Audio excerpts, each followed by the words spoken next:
These Pikachu pants make my ass look amazing. Huh? I've got Pikachu pajama pants, and they make my ass look fantastic. I'll be the decision about that. Yeah, I'm telling you, my ass looks spectacular in these pants. Booty, booty, booty, boop, boop, booty.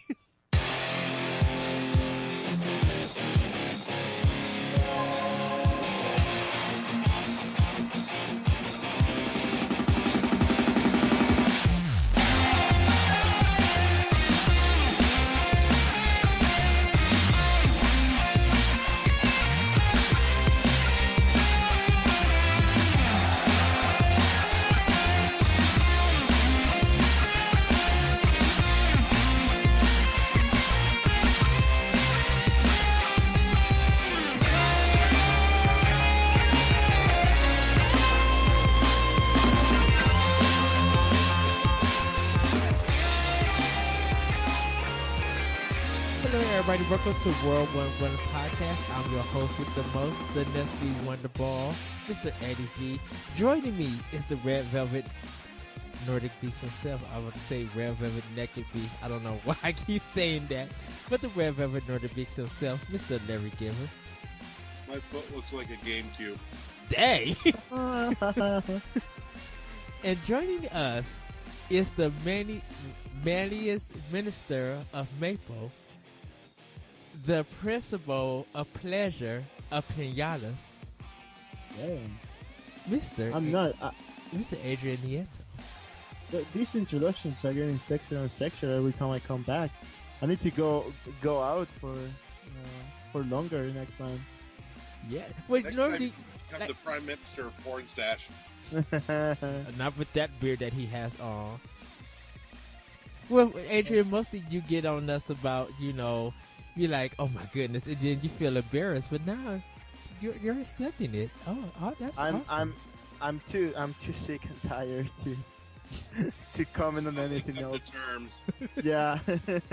Well, you're awesome. We love you. We miss you so much. Yes, everybody, it's the original three. Unfortunately, our Professor Pansy Drotser, Tony Zelakakis, could not join us, but we show him love and shout outs to him. I know he's busy on Sundays. But guys, what has been up? We're going to actually start with you, Adrian. What have you been up to, and what are you playing?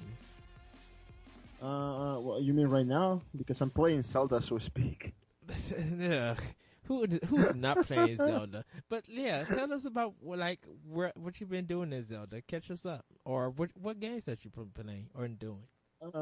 Well, actually, I haven't been playing that much Zelda. Just a little bit here and there. Thanks to the Switch, it's like super portable, and I can play on the few breaks I get from time to time, which is awesome. But like other than that, I guess like Rocket League every other night.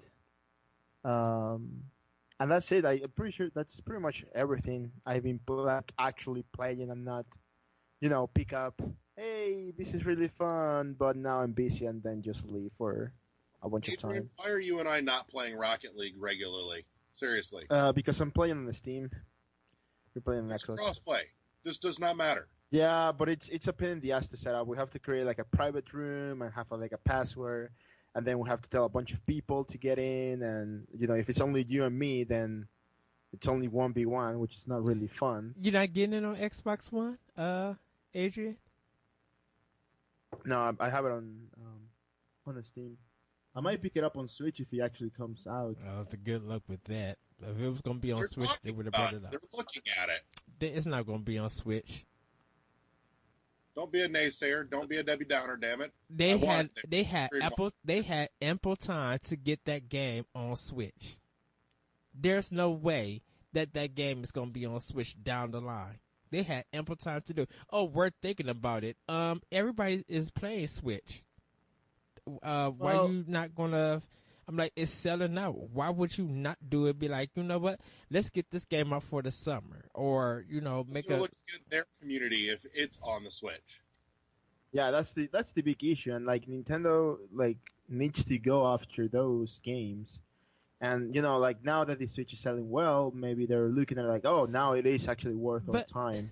Which I understand. I mean, as a business, you have to take the right opportunities and the right choices. Isn't the development kits only like $500? Yeah, we don't know that though. But they announced it. Nintendo said no. Capcom said something about it, but it hasn't been confirmed. Like nobody else has said the price of it. And they have 24 million players. So I'm like, to have that game on the go with friends, I'm like, that would be you would make probably double the money on Switch than you would on any other system. No, I wouldn't go that far. Oh, I would. That's a big. You've got a limited number of consoles out in the wild as it stands right now. Well, granted, it's pro, but you've still got to look at what's actually there and make sure financially it will make sense. But you got to think about it. In order to play Rocket League, you have to be either to PC or you have to be on your console.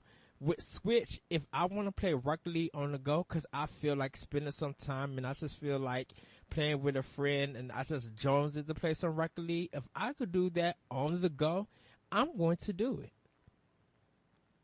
And I know of people who are picking up Switch will automatically pick up the game. Yeah, but not everyone though. I would totally double dip for that.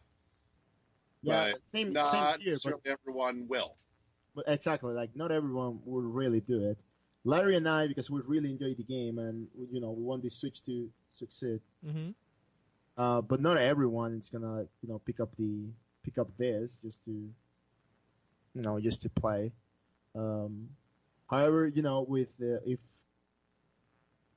if I can actually play it and not spend that much data on my phone, I think that can actually sell well for. Not only that too, but I do think that there is an opportunity to expand on the opportunity of local multiplayer, mm-hmm. as well as the fact that you've got two controllers with you at all times. Yeah. However, I was doing the math. It will be impossible to play with. Well, not impossible, but it will be really tricky to play with just one Joy-Con sideways. Like you don't have enough control over it. Well, people would normally bring their Pro controller. I don't think they. Yeah, but if you're on and about, you won't really bring your Pro controller. Oh, people been bringing their Pro controller. I could actually see that problem resolved by using a motion control for the camera, a la Splatoon. Like keeping the Joy-Cons on it. Oh, I don't want no stinky motion controls on Rocket League. Are you kidding me? I'm literally just talking for the camera, and if you think about it, half the time the camera doesn't matter because you just spend it with the camera locked on the ball. Now, if you want to fly properly. Well, I'm just saying it's an option. I don't know. We'll see. But like as much as I would love to have, Rocket League on the go multiplayer with just a sideways Joy-Con, it will be more complicated than to do so. Like I prefer just give me full regular controller support first. Give me the actual game, and then if you want to spend money on making it work with just one Joy-Con, sure, more power to you, but give me the actual game first. And that's what I just feel. See, the Rocket League should have already been on the system. Oh, but that's on Nintendo, man. Not really. Not really, because that means that Nintendo should have been going to them to get Rocket League instead of them going to Nintendo to try to get Rocket League put on. Because I think they would have worked well with Nintendo to see if they could get it on that system. Yeah, but because my thing is, why would Nintendo have to do all the work? Sony and Microsoft didn't have to do anything. Yeah, but Sony and Microsoft don't have anything to prove. That's the problem. That's kind of unfair to me. Is that why Nintendo has to work to get games on that platform, but not Sony and Microsoft? And then the games that's on Sony and Microsoft, depending if it sell well or not, who knows if they're gonna pick it up or not? Where track record with success in terms of third parties. Yeah. Well, yeah, and then you see the community, and you see people telling the people at Rocket League that they want the game on Switch. So if you got more people talking about how they want the game on the system, and no one really said anything about Rocket League when it first came out on Sony platforms and stuff, because you put it out for free on the PlayStation 4. So if you seeing people saying that they want it, that's at least something promising. That'd be like, okay, if we're getting a lot of requests for this game, maybe we should try it. Maybe try it to see if you could get a demo at least out, or do some polling or some research and see what goes on. Because people gonna be like, I want this. Like, if you put Rocket League out, of course, a lot of gamers are gonna expect a cartridge copy. They're gonna want the game, because like Rocket League physical, like for Xbox One, PS4, has barely moved any copies. But I think for a Switch, was there physical for Xbox One? Yeah, Yeah. Xbox One Xbox One and PS4 got physical copies for Rocket League. Oh God, Game of the Year. Double dip. Game of the Year edition. It has like all the DLC and stuff. Because it's like $29.99. Yeah, That's $30. half the problem too, because it's $10 more expensive. Yeah, but you get all the DLC though, so like, I think it's a fair price. So, that being said, why are we not talking about and bitching to get Hearthstone on Switch? That would do great there. Blizzard. No, Blizzard's not going to try to put anything. Blizzard's not known for making console stuff that well. No, they're not, but it would still do great on there. Actually, one of the lead designers for Hearthstone said that they are having those conversations, so might be coming. Great fit. It makes sense. If you're going to say that everybody's been coming in our job, talk with the Switch in their hand, isn't that a good sign? Your employees are coming in with Switches. Yeah, and that definitely helps when, the whole office is playing around with it going, yeah, I can see this. Right.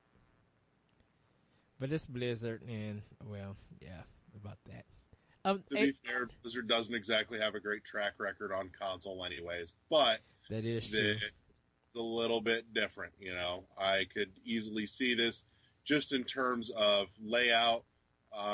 It's not the standard fare in certain senses, and I think it's in the right senses that would work great for something like Hearthstone.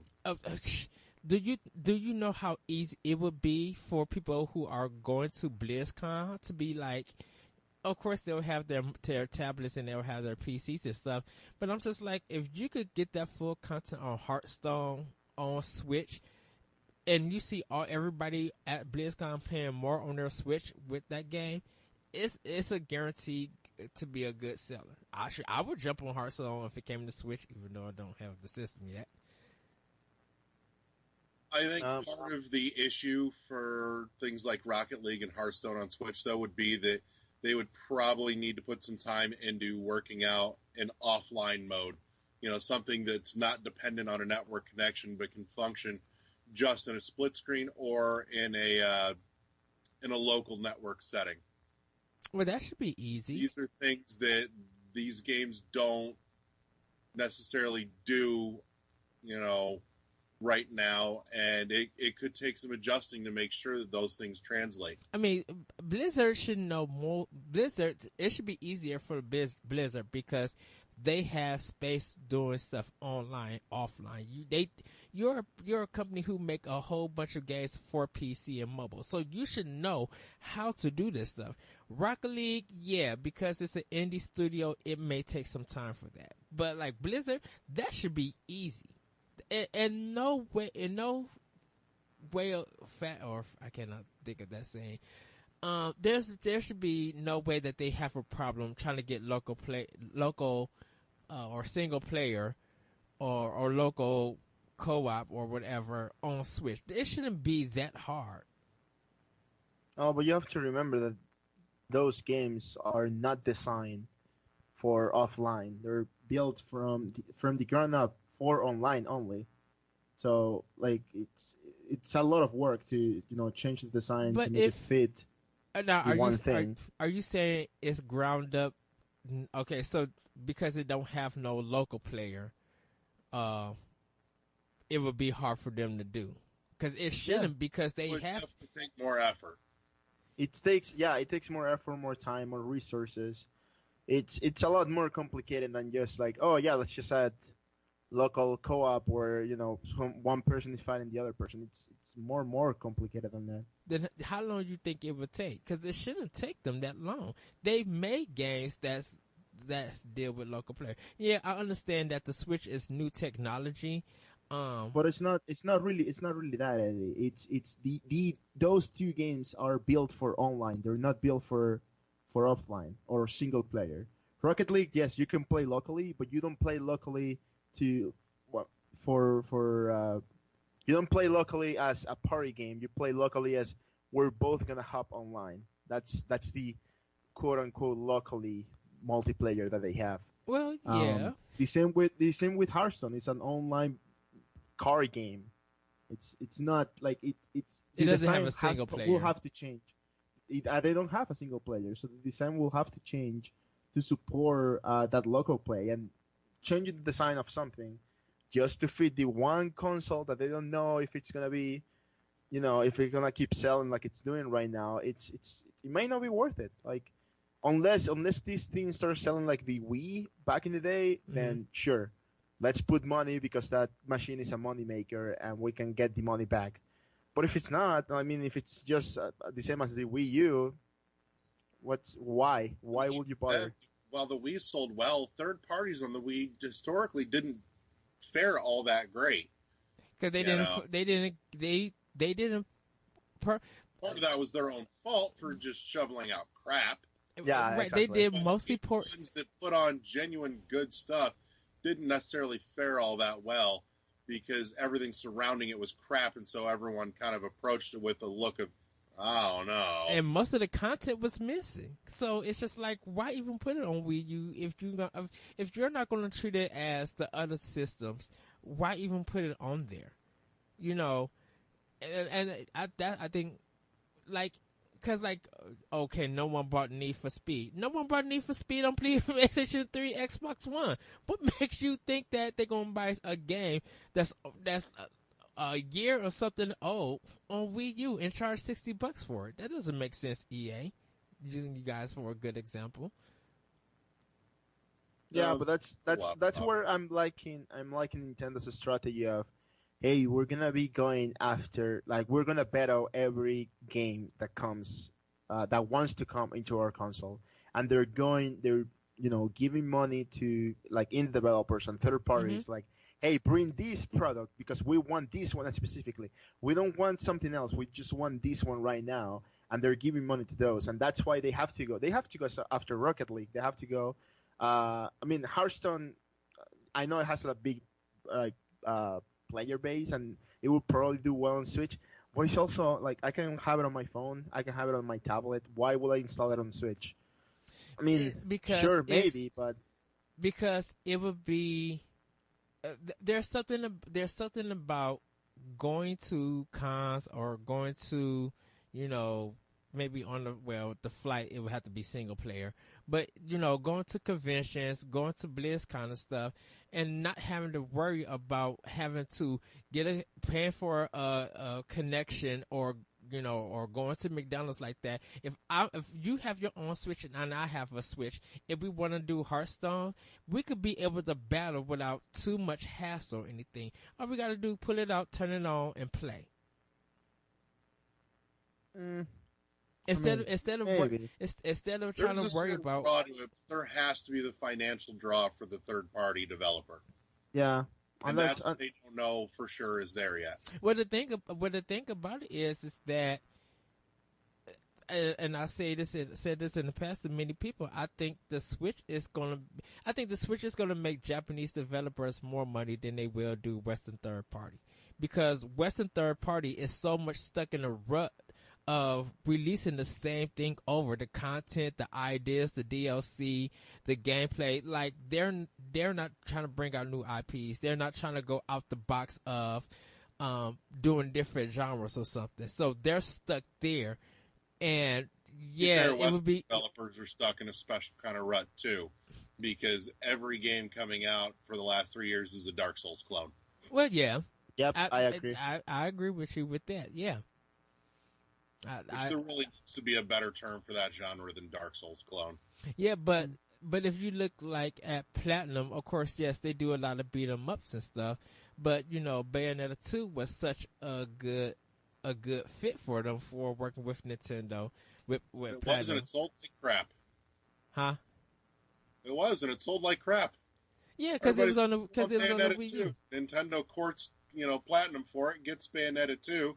Nobody came over and bought it. Pretty much, yeah. And the thing about it, it took Game of the Year. That's the crazy thing about it. It took Game of the Year because that year didn't Destiny come out on 2014? No, it wasn't. I don't remember. 13. Well, no, Destiny came out in 2014 because it came out in September. It had to be. I'm pretty sure it was 13, but maybe I'm mistaken. Either or. Well, it doesn't matter. Bayonetta.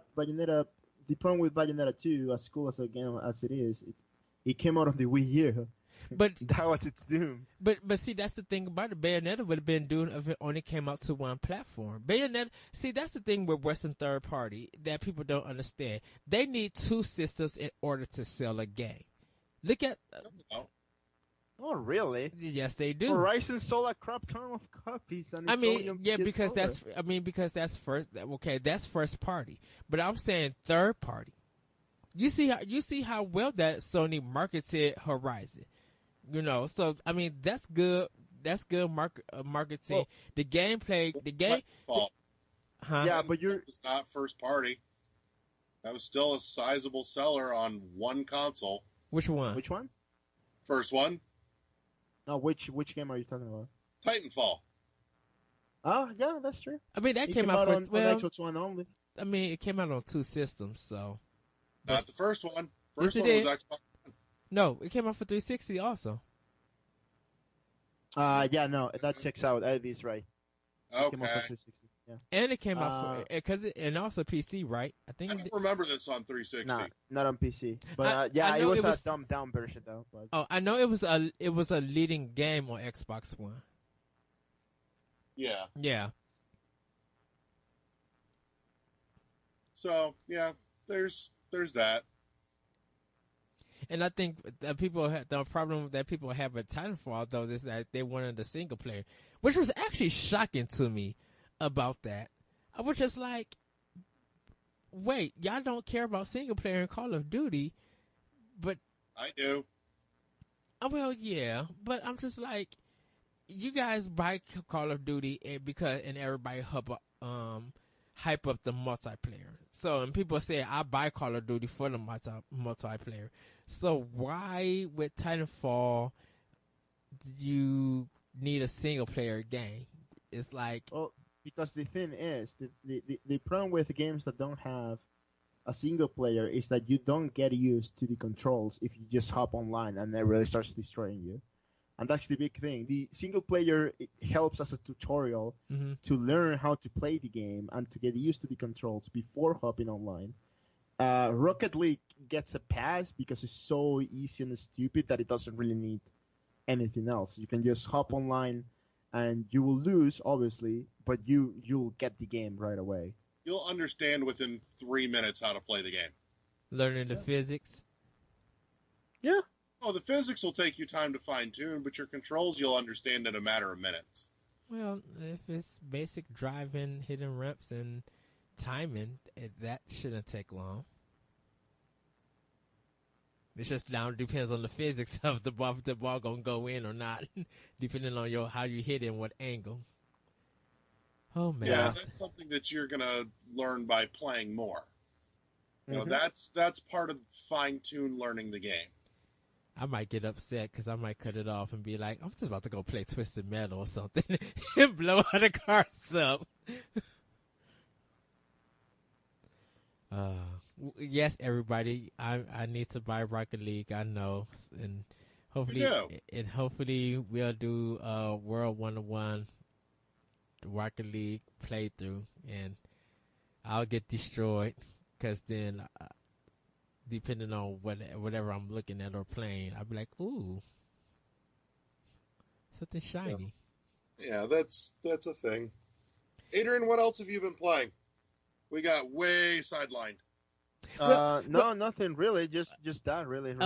Rocket League. What's your progress in Zelda and Breath of the Wild? I want to speak to that until the book club. Oh, I mean, well, can you? I won't talk about that until the book club.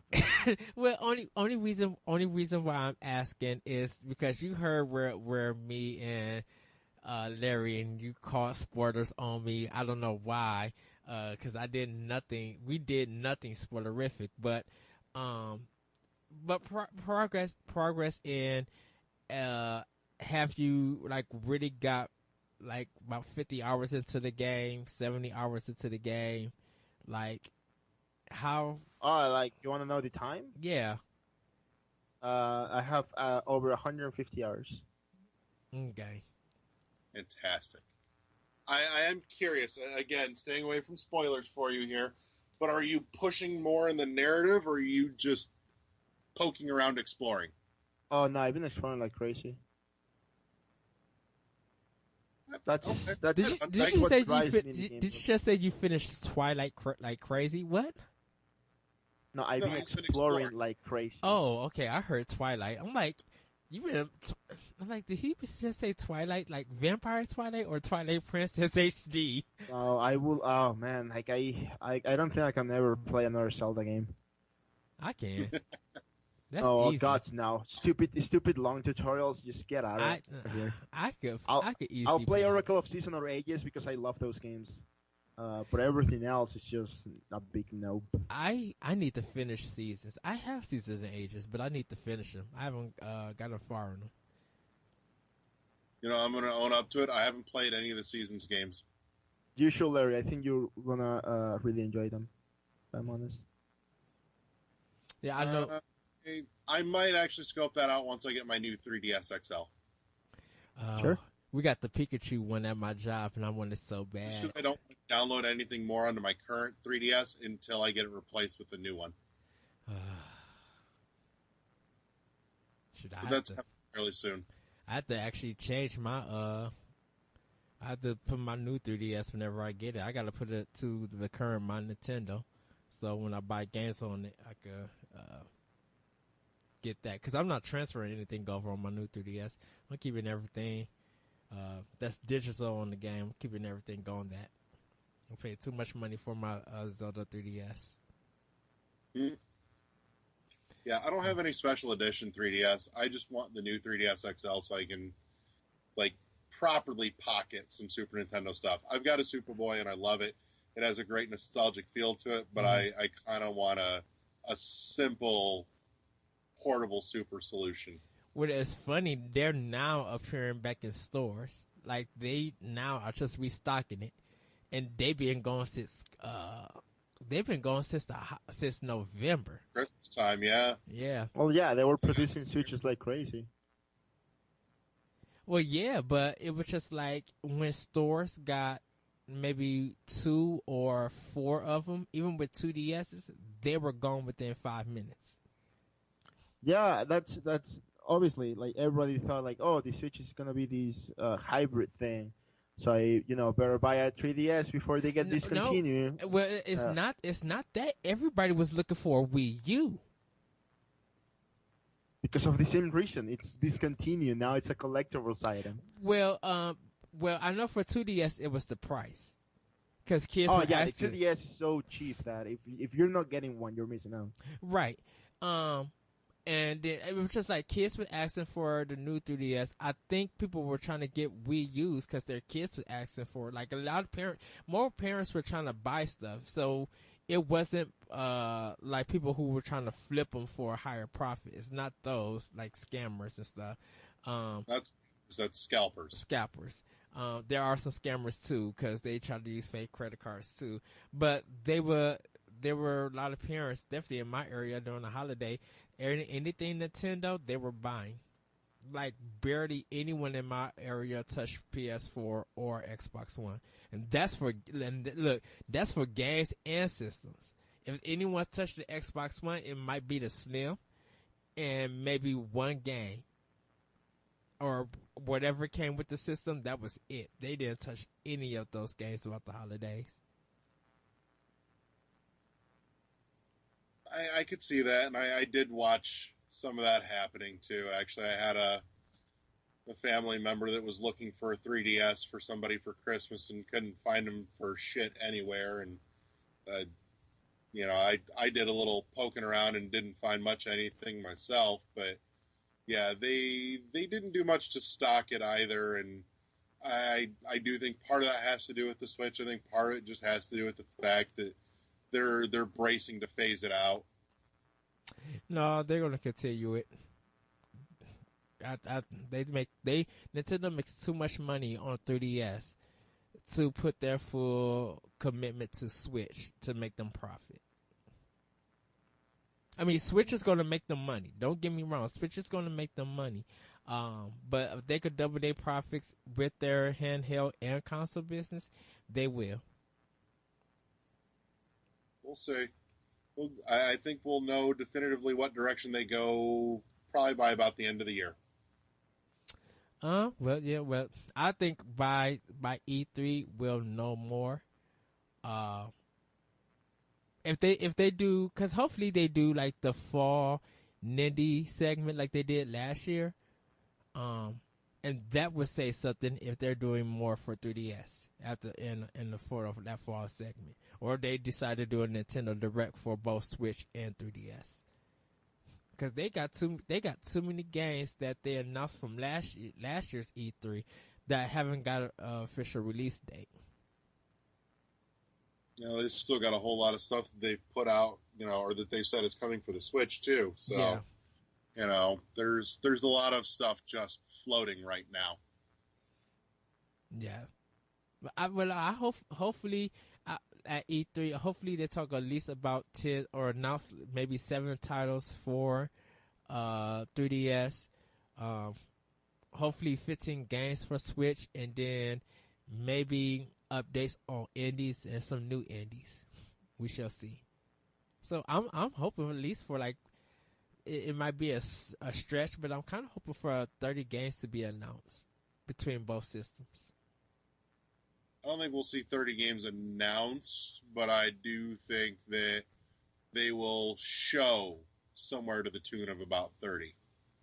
Yeah, because they'll probably do like a flat a montage of games coming out, like of indie games. They'll probably be revisiting and talking more about some stuff that they've already announced. Yeah. And talking more about it. Yeah. Yeah.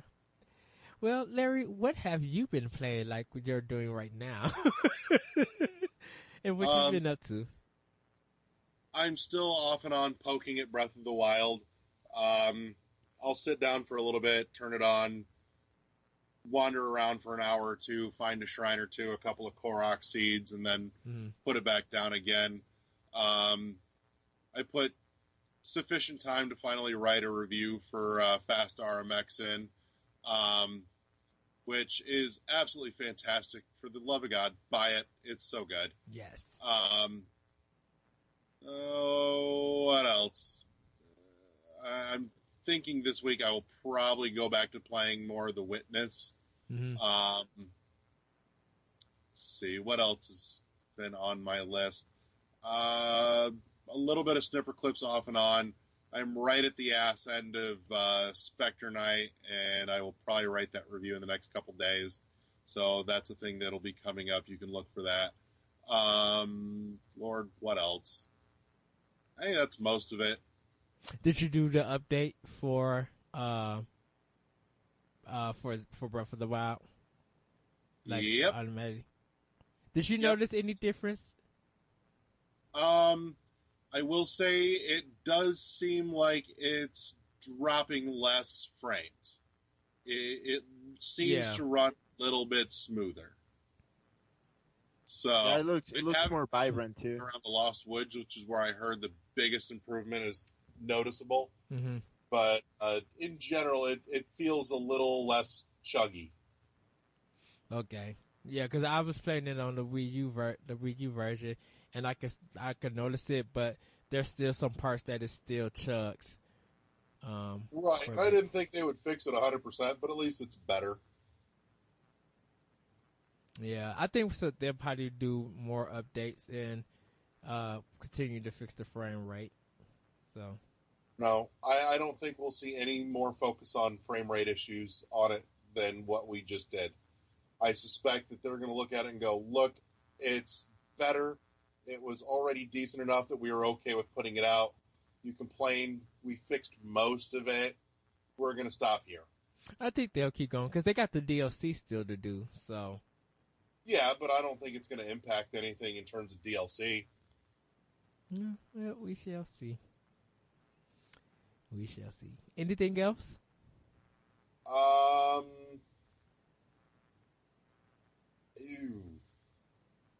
No, I think that's been most of it.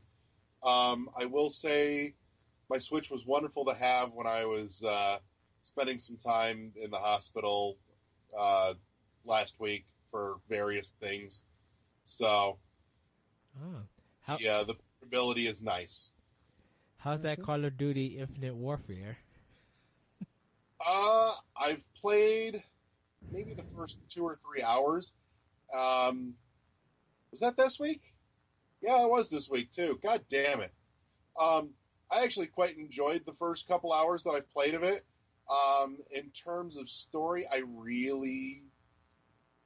like their presentation. I'm not deep enough into... No, I do have thoughts on the story. I take that back. But in terms of presentation, I like the fact that it gives you or lets you keep some player agency pretty much the whole time. Mm-hmm. In terms of, scenes where it's disseminating, story information to you. It does so in, bits where it's like, walk with me, and you're walking down corridors of office buildings and shit like that. And, you're actually still in control of your character rather than just going, here's a cutscene, and you get to do nothing. I really appreciate that fact. I quite like the characters that I've been exposed to thus far. I thoroughly enjoy the robot, Ethan. He makes me laugh. So... But no, I'm enjoying it. I think the story has parts that are reminiscent of some of the Mars Independence storyline from Babylon 5, which, like it or not, that's your own personal prerogative, but I always thought it was interesting. I enjoyed it. So that part catches my eye. Still getting a handle on a couple tidbits, but for the most part, I thought it was pretty good, at least what I've played of it so far, and I will probably be playing more of it this week because I am off work for a week or two. All right, cool. For me... Thank you for sending that, by the way. That was a lovely present. It was a wonderful surprise. Yeah, so for anybody that doesn't know, Eddie, randomly sends me presents. My roommate was looking for a Shovel Knight amiibo because there are fucking none of them in town here. And Eddie said that there's 8 of them sitting at his fucking Toys R Us still. So he picked one up and he shipped it to me. So I knew there was a package coming. So I get home one day and I go, oh, package from Eddie. Cool. Shovel Knight amiibo. And I open it up and there's a Shovel Knight amiibo. And there's also these adorable little Nintendo bibs for my daughter. And then there's a copy of Infinite Warfare in there too. None of which he told me he was sending. I'm like, oh, yay, presents. Little things make the day better. Yes. Because Eddie's a fucking adorable sweetheart. No. Adrian, I need to send you something one day in Canada. I don't know. Fun. It will be more expensive to send something than, I don't know, than flying here and giving me a hug and stuff. Well, actually, just buy the other 7 Shovel Knight amiibos at work and send them all to him. Oh, no. Just open up and roll around in them. You know me. I probably will. You know me. I'll be like, Adrian, put this code in. Yeah. He'll put the code in. It'd be like $50 for Xbox One, so he could buy some games. It'd be like, okay, go have fun. Leave me alone. Speaking of Xbox One, I have to hook it up again, but I finally changed my name, my gamer tag. Uh-huh. So now everyone can add me, and we'll play online whenever I actually set it up again. But yeah. I actually got to cut mine on and do the update. I haven't played mine in a while. But everybody, for me, I've been playing Breath of the Wild, Legend of Zelda Breath of the Wild. I just beat the third Guardian, like the third deity. I won't say who, so it won't be spoiler alerts. Well, the third one's going to be different for everybody, depending on what order Well, you because tackle. if I say it, Adrian's going to get upset because he might have not did it, depending on how he's doing his exploration and story stuff. And he wants to wait for the book club to describe that. So I don't want to say anything. Throwing shade at Adrian with a smile. Thank you. I am smiling, even though you can see me. So I'm making progress in that. I am still playing Horizon Zero Dawn, making progress in that. I think I'm gonna do my best to finish it, like maybe this week. I'm really gonna be pressing through on trying to play that game. To just let everybody know that this is a Monday. Persona 5 will be out Tuesday. I am getting the collector's edition, so I do want to take pictures and I do want to post them. So hopefully that Monday night or that Tuesday, because the GameStop that I pre-ordered, I paid it all off and I got to pick it up. Hopefully I could pick it up the day you guys are hearing this recording, and check out the website just to see everything that I got. But Persona 5 is my kind of next game. That I'm picking up. I know I still need to get near Ghost Recon Wildlands and Mass Effect Andromeda, but those games will be coming later. But pretty much, and I also got to find my Mad Max. I got to put that on my PS4. I need to install that so I can put it on my hard drive. But yeah, Horizon and Breath of the Wild is what I've been playing, and I've literally been nerding out with Johnny Womack from Happy Hour with Johnny and Deuce. Shout out to them. I've been nerding out with him about Horizon and telling him some of my problems with it, but just like agreeing 100% on how he feels with the game.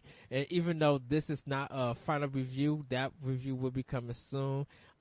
He gives it a 9.5 and I give it a 9. Like, so we did like doing the number thing, and he just like, what's with the 0.5, and I explained to him. He's just like, okay, I can understand. I have surpassed my anger and just take the game is for what it is. But it is a beautiful game. I think it's one of the reasons to own a PS4 if you ever think about getting it, because Horizon is good. And I will say that once again, Horizon and Breath of the Wild are two separate games. So like, yeah, one is vastly superior than the other. You know what? It's not. And Adrian. Sorry. Personal preference matters. Adrian doesn't like the PS4 controller, everybody. So, but yeah, don't get me started on that again. Yeah, I know, but be here for fucking ever. Yep. It's World 101. When have we not been forever talking about a topic? This is true. Hey, we got into a topic, an unplanned topic, and Andrew was talking about what he's been playing. Yep. So, welcome to the podcast. Yes, everybody. So we're gonna move on. We actually have a show that I put together for the guys. And we'll probably go off a little bit as normal, but it's been announced that GameStop will be closing around 150 stores. And I kind of asked the guys, like, what does this say about the used game market? And for GameStop in particular, with all their shirts and other trinkets and stuff, do you think that's hurting the company? What'd you say, Larry? I swear we talked about this last week. We didn't. No, we didn't. We talked about Microsoft last week, remember, for E3. We didn't talk about the GameStop. I swear we mentioned this. No, we did not. Okay. Because you had the topic of that you wanted to talk about Microsoft. I know we talked about that. I am convinced we at least brought this up. Not this one. What you guys think? How do you feel? Is the used game market changing? Because GameStop depends on that used game money to keep their business open. I think the used game market is definitely in need of being looked at in terms of a few things. In particular, I'm frustrated that for the most part, there is no other major retail chain to compete with GameStop to force better prices. Mm-hmm. That annoys me to no end. Because competition will drive superior prices, plain and simple. That's free market at work. Just is. On top of that, I think it's also stupid that no digital platform yet really has done anything in terms of giving me options to trade in games in a digital format. Like, seriously, why the hell on Steam can I not, buy a game for $40?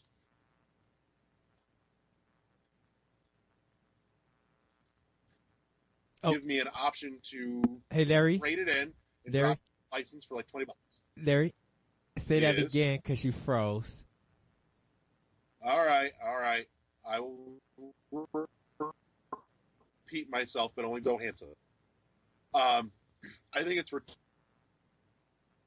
Steam and consoles should fucking get on it too because they're pushing digital to no end either. But I think it's retarded that I can't buy a game digitally either on my PC or on my console, and the platform knows what I paid for it. I buy a digital game for $40 on Steam, and it knows that I paid $40 for it.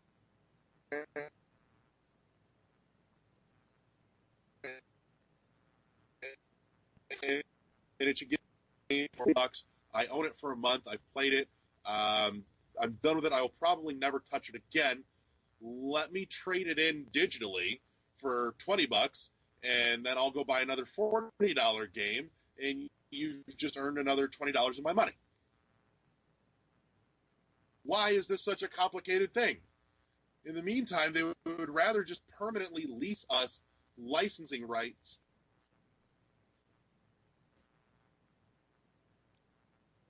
Oh. Because right now, when I buy a game digitally, I don't own it. God forbid somebody decides, yeah, you know what, we're just going to shut down that game. I now have a physical copy of something that I can't do anything with. That's bullcrap. Plain and simple, that's bullcrap. I may no longer be able to re-download something, for example. There are cases where there are games that the platform is now dead, the servers are gone, and something happened and maybe my data got corrupted, and I can't re-download that game for whatever reason. That game's gone forever. I have no physical copy of it, and I have nothing to show for it, even though I bought it. So, give me my digital stuff, and I will probably be more inclined to buy more digital. But as it stands right now, it's a fucking mess. It's a broken system that needs vast adjustment before I start buying into anything 100% digital. I'm done. I've finished complaining. Yeah, there are some freezing moments, but you'll be able to fix it. Adrian, what are your thoughts? I'm sad that stores are closing because I like buying physical. I don't like digital purchases. And that's pretty much it. I don't want stores to close. However, GameStop's policies are garbage to their employees and to their clients. And also, what's up with all the toys? Like, what is up with that? I don't care about toys. Oh my God, yes. We touched on this in the forums. I knew I talked about this somewhere. Yeah, the forums, we discussed this a little bit. I am so tired and over walking into GameStop and seeing more shelf space dedicated to toys, knickknacks, T-shirts, and other crap than actual games. Because they bought some kind of they bought some They company. partnered in with ThinkGeek. Okay, yeah.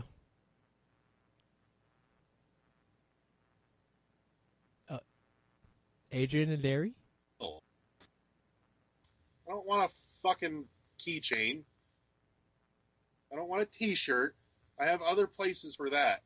I go to a game store for games, and frankly, I'm going to GameStop for less and less and less. I mean, don't get me wrong. Like I do like that they partner with ThinkGeek because shipping from ThinkGeek to here is a pain.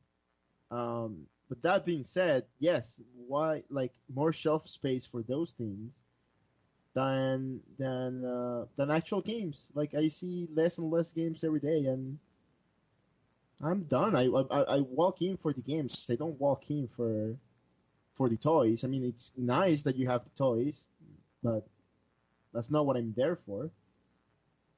Yeah, who goes to GameStop and says, I'm going to go to GameStop because I need a knickknack? Well, no.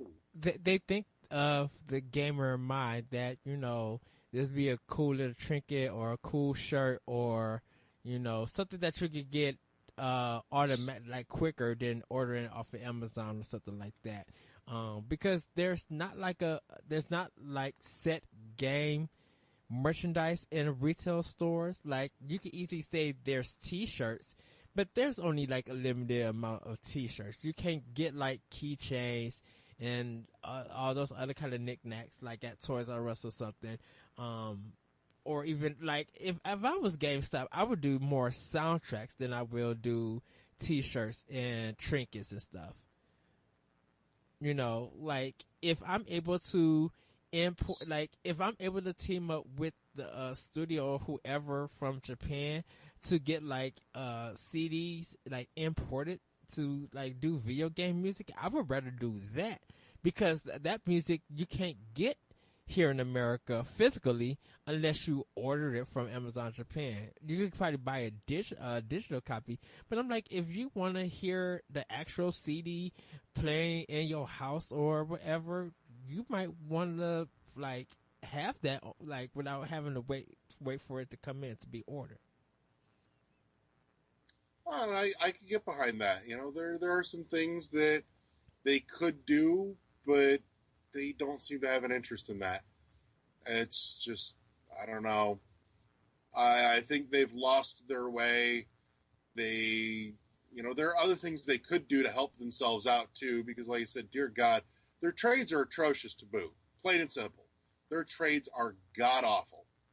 I speak as somebody that worked at a former large chain competitive game store, and we took great pride in our trade values being respectable.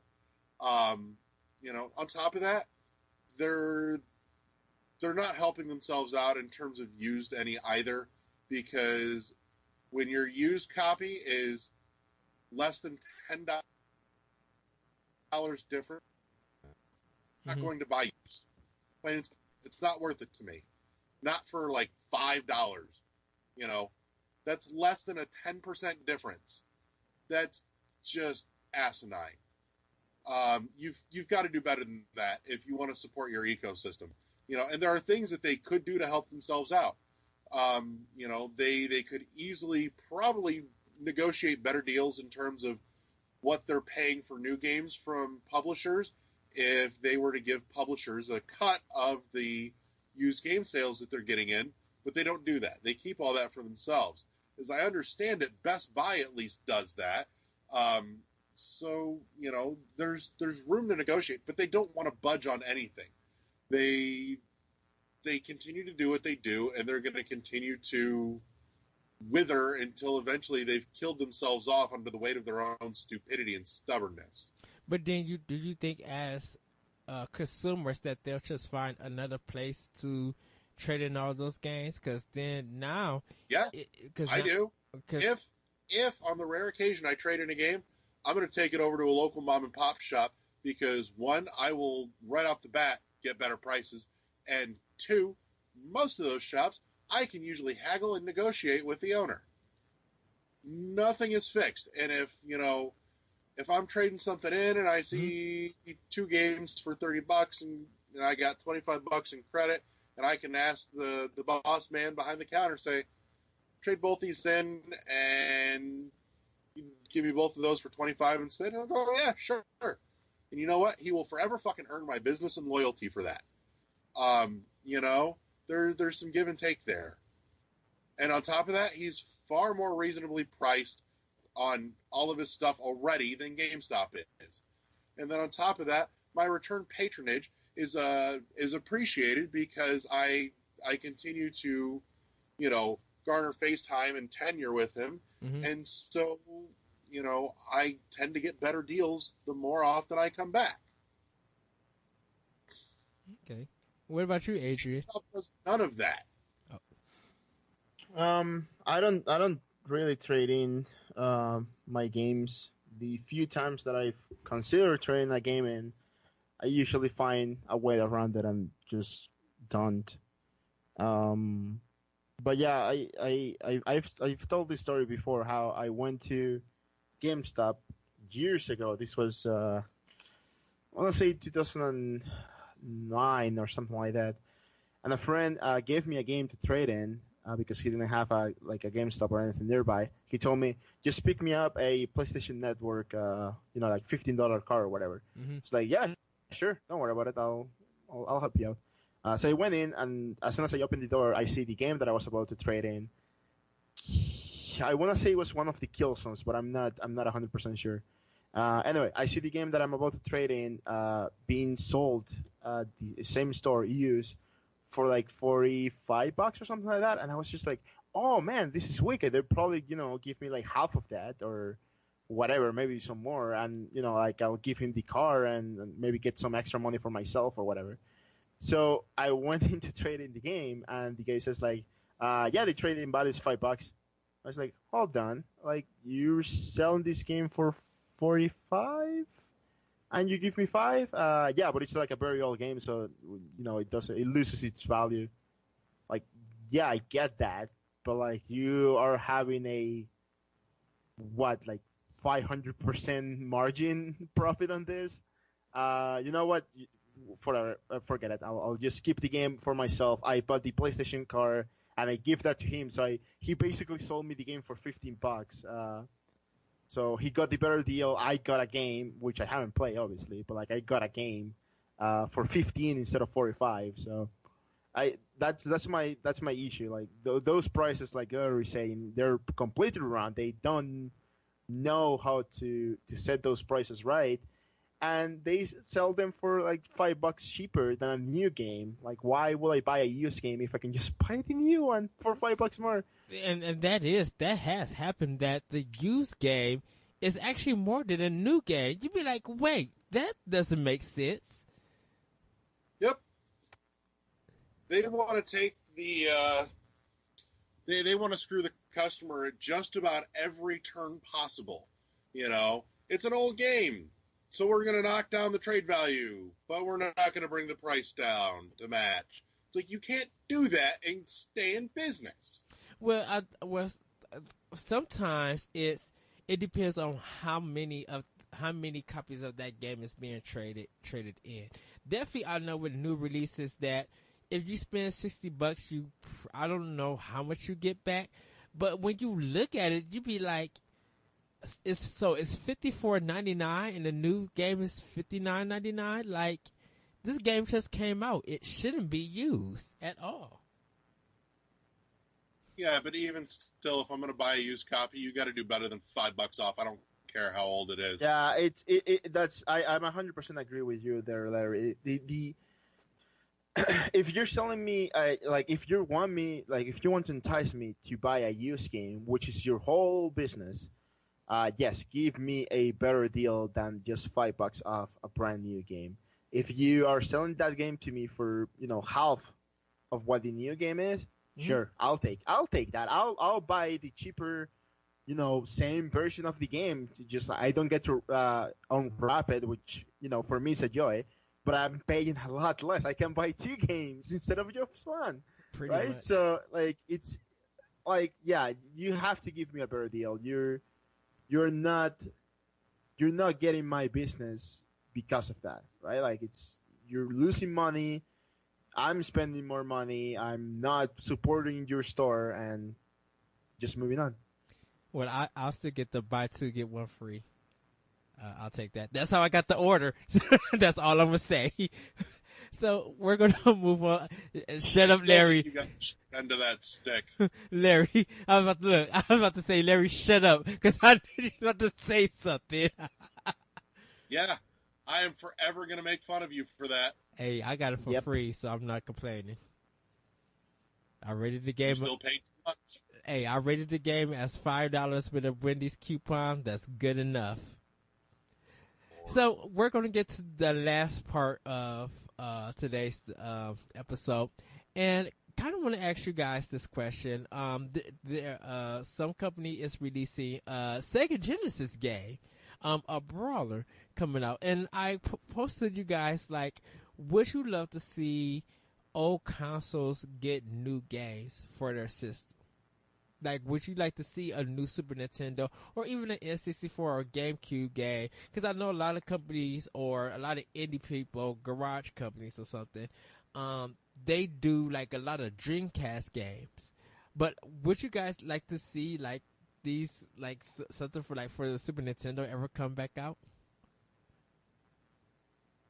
Adrian, I'm going to let you field it because I know you're on a time crunch. Yes. Yes, thank you. Like I've backed projects on Kickstarter for brand, quote unquote new NES games or Super Nintendo games. I would love to back a N64 project, but apparently that is like incredibly painful to code for, which makes me sad. But whatever. But yeah, no, the homebrew community are making retro games for the actual consoles that they wanted those games on. Sure, give them to me. Like, I'm more than happy to add something to my collection, especially if it's a physical cartridge, to add something to my collection that I don't have or will never have otherwise, and that most people out there won't play either. Like, that sounds awesome to me. Yeah. What about you, Larry? I'm probably going to hold the unpopular opinion here, but that being said, I don't think I want it to become a big thing in the indie community for a couple of reasons. One, I appreciate, games that come out that have that retro style and sensibility. Shovel Knight and Axiom Verge all day. Cave Story needs some love too, because I don't think we've really talked much about Cave Story, but I love Cave Story. We'll have an episode about Cave Story because I have thoughts on that game. But in any case, here's the thing. While those games have that look, that style, that sensibility, they wouldn't actually run on that kind of old hardware. There are things that are underlying that are beyond the capabilities of an old Super or, original NES or a Genesis or anything like that, that, help smooth out and make that experience more enjoyable, and I like that. On top of that, I'm not opposed to paying money for something that I really want, but case in point with the new Genesis Brawler that's coming out, production for those cartridges, especially, when you're doing in such small quantity, is expensive. Holy fuck nuts.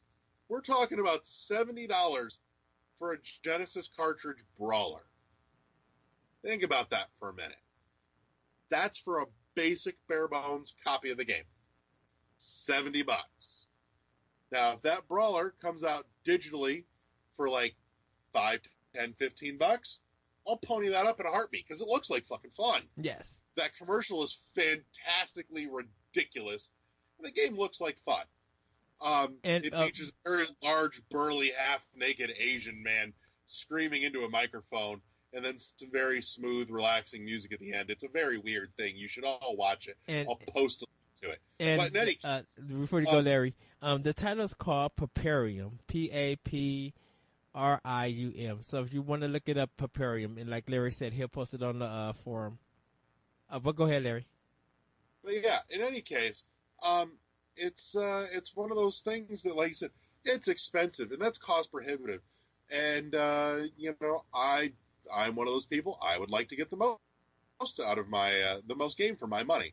So if I can get a copy of that, digitally for $10-15, I'll do that. And then if I really like the game and it gets me right here, nice little soft spot, in the hole in my chest where my heart used to be, then I will spend big money to get a physical copy. But going in blind, I'm not going to drop $70, $80, $98 for something like that. I'm just not. Yeah. I know they have the Sega Genesis collection where it's like actual Sega Genesis and you can put old cartridges in there to make it work. Hopefully if it does work on that system, I would get that. For me, I kind of would like to see like a first print, be on those old school consoles. That would be cool for those who want to get it. And then anyone who wants to still play it but could get it digitally on the other consoles. So like the old school consoles be like the time exclusive, and the modern consoles, at least they can still make a profit and regroup some of the costs of it.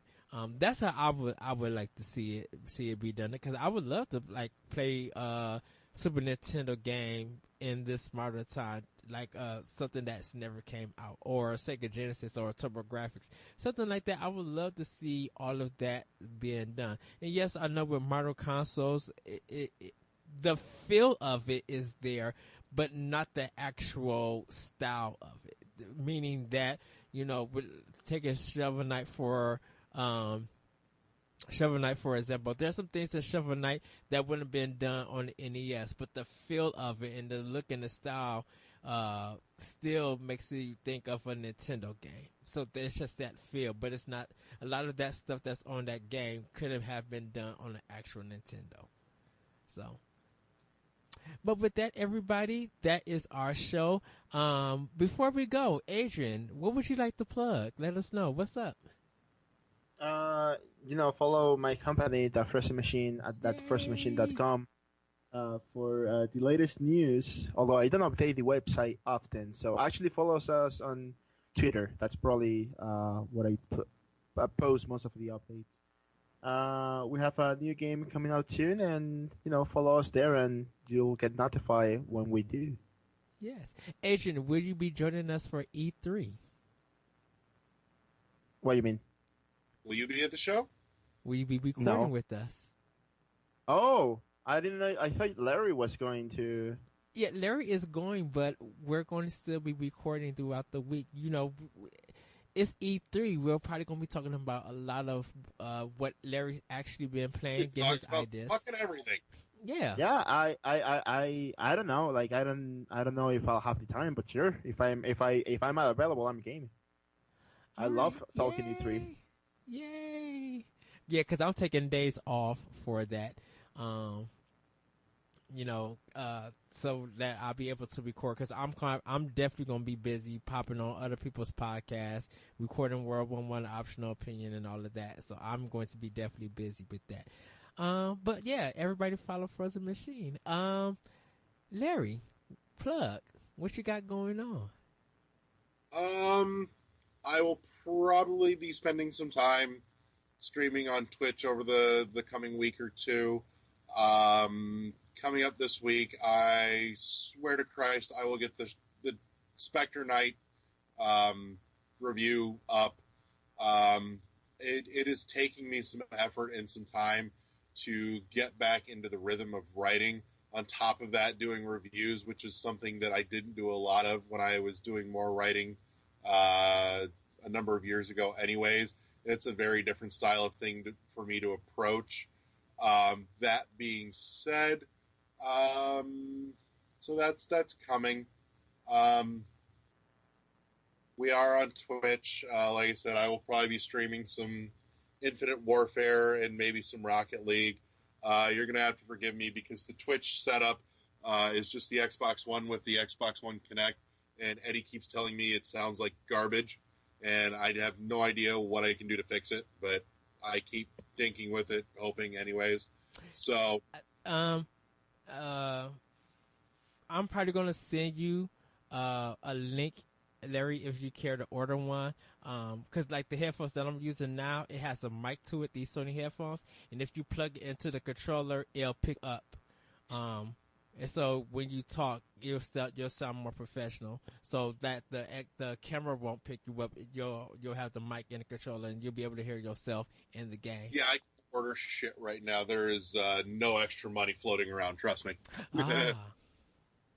So, but yeah, that's most of everything.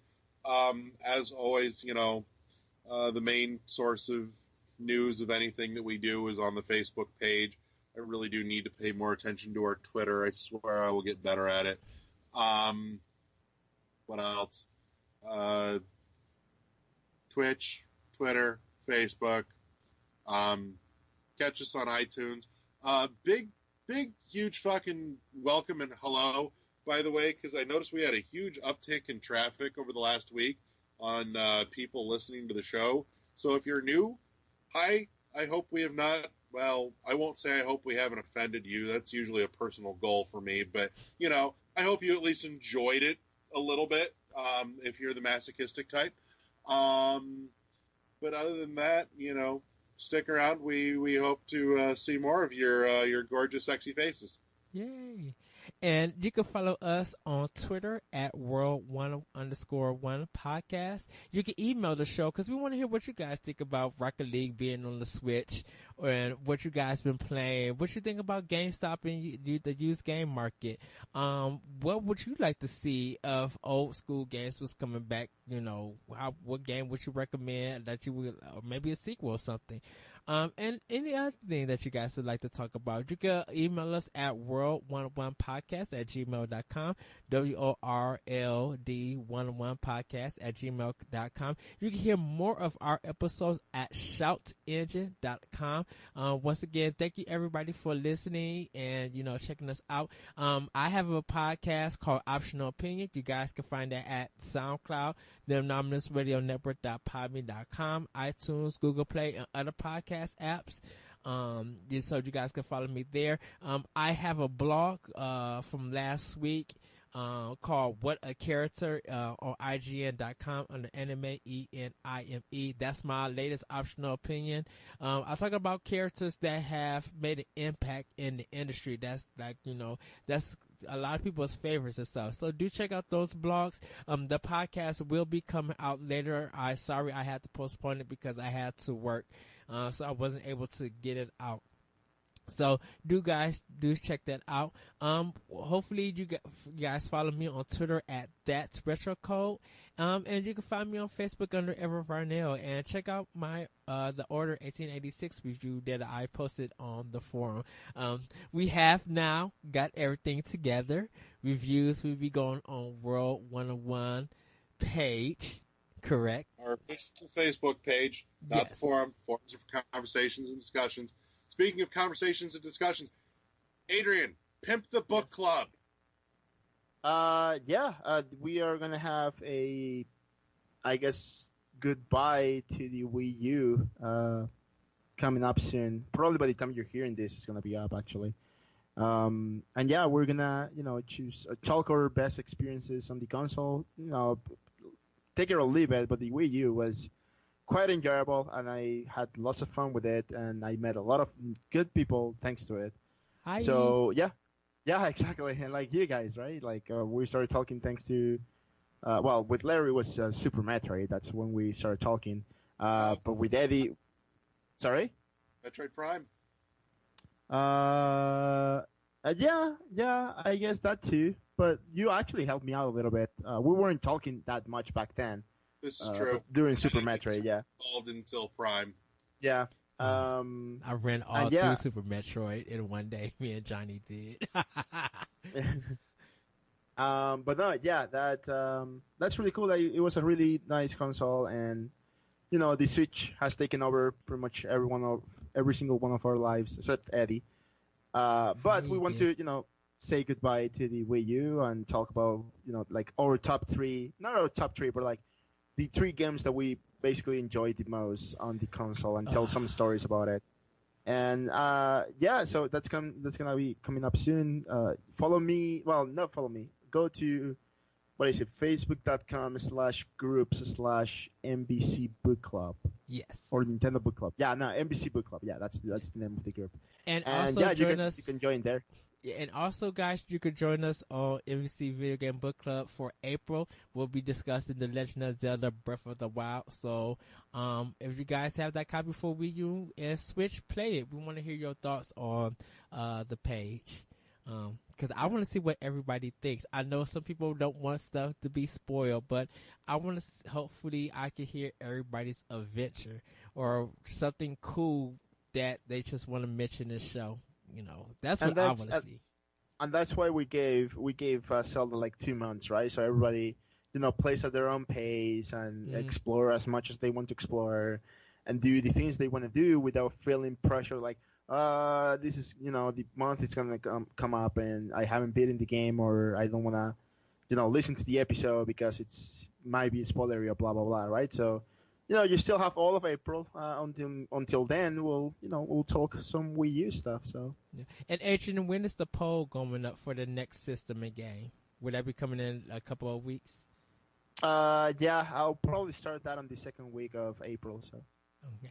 Oh, and everybody, just to let you know, next week's episode will be on my birthday. So, if you want to wish we'll have me, cake.